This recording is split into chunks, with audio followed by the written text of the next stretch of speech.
Fala galera, Neider Automotive, tudo bem? Quero mostrar para vocês esse defeitinho aqui, ó. Uma Mercedes C180. Quando liga ela, ela faz um barulho no motor. Vou mostrar para vocês o barulho aí, ó.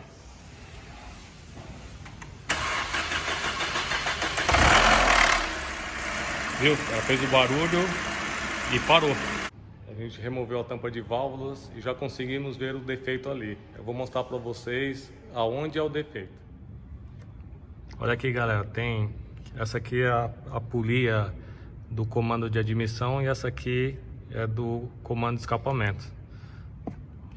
A gente vai mexer aqui, ó.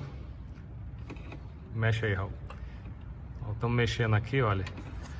E o comando de admissão, olha, ele não mexe. Aqui tem uma referência, ó. Olha lá. Tá vendo? Aqui tá mexendo e aqui não mexe, ó. Olha o do escapamento. Essa mexidinha, ó. Aqui tá mexendo. Olha aqui, ó. Aí ele já se mexe. Então o defeito é nessa polia aqui, ó. Olha lá, já trocamos a polia da Mercedes, seguindo sempre as recomendações do fabricante, tá?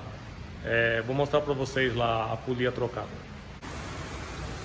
Mexe aí, Andrei. Mexe para lá e para cá. Ó, agora, ó. Mexe, quando mexe a polia, ó, o comando mexe junto, ó.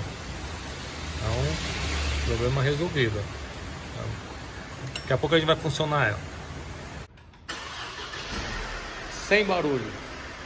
Pessoal, Ine Automotive especializado em veículos premium também, tá ok? Então, mão de obra especializada e também em veículos premium. Abraço!